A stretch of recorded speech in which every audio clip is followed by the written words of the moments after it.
What up, Joe World? It's your boy CY the Phoenix doing what I do, coming at y'all again with another video. You know what I'm saying? And of course, everybody knows this whole Flint water crisis that's going down, right? So people sending bottled waters to Flint. You know what I'm saying? Shout out to everybody that's helping Flint out.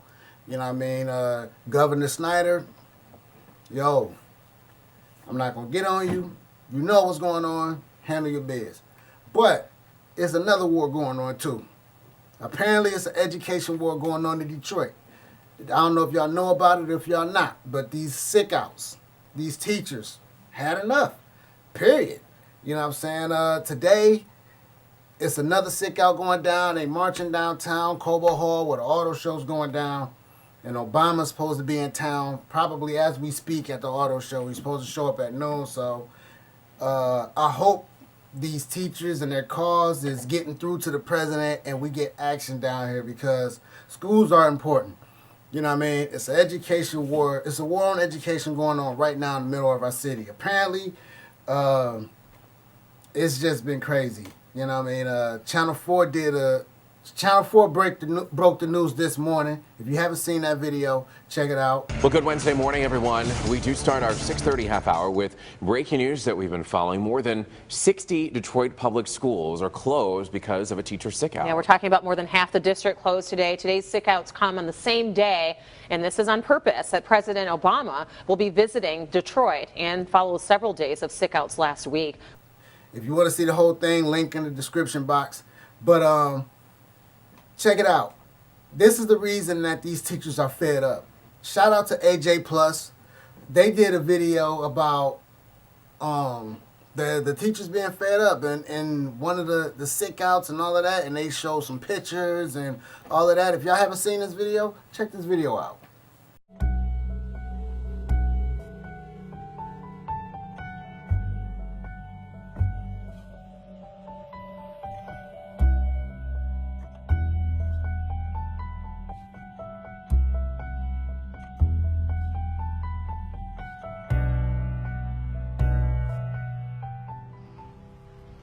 And now they hate gym because they can't come in here and use any of the equipment. All they're limited to is walking the halls. A performing arts program with no performing arts teachers is an oxymoron. I teach first grade and I don't have reading books.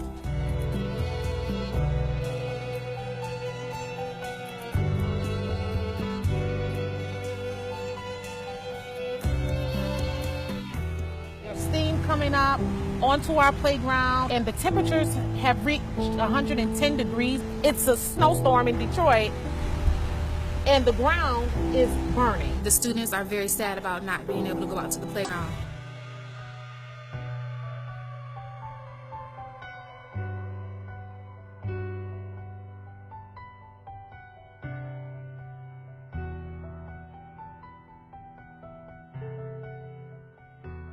Who taught us to fight for our equal rights? What did Dr. Martin Luther King taught us that we should be treated how? We should be treated how all people are treated.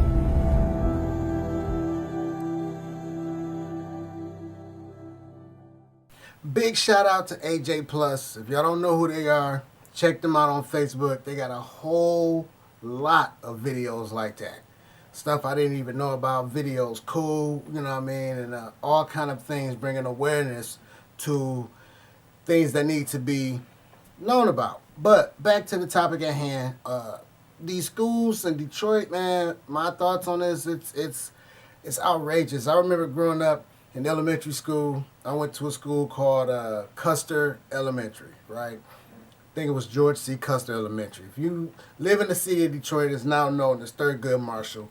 It's literally off the Lodge Freeway, M10, or in Linwood, right? It's the school right there. And we used to walk from school to the library. It was literally right up the street. Or we used to walk from the school to this place that used to make popcorn and all kind of things. And as a kid, our experience in school were completely different. You know what I mean? We always had books. We always had the things that we needed. So to see education in Detroit the way it is now, it honestly breaks my heart because our kids deserve better. And if the government and the state are not showing the inspiration to take care of our children, how much more does that influence the parents to do so? Some of them may step up to the plate and say, you know what, I'm homeschooling my kids from now on. Take your kids out of schools altogether. Now teachers won't have jobs and all kind of crazy things, you know what I mean? Or maybe some people are, I heard them say that, you know, a lot of schools that are outside of Detroit are getting contacted by parents and all of that live in the city. You know what I mean? I think the total number of people the total number of schools that were closed today were close to 88.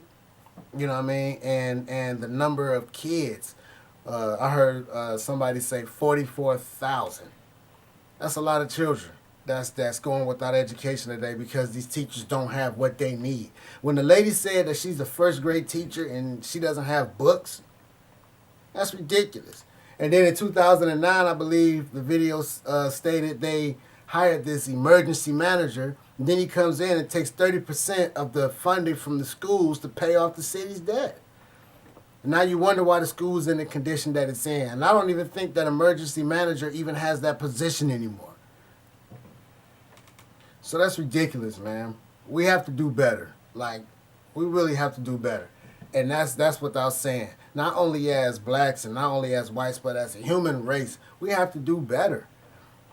Our kids are growing up to see examples of failures, constant examples of failures. And how worse is it going to get before it gets better? And if you're a parent, I would seriously start considering either finding like a charter school or whatever, or homeschooling your kids. They got schools online and all of that. Because as you can see, the educational system in Detroit, whoever EAA is and whatever, I remember when it was DPS. You know what I mean? And my mother is in the school system. She works. She's been working in the school system for years, directly under principals.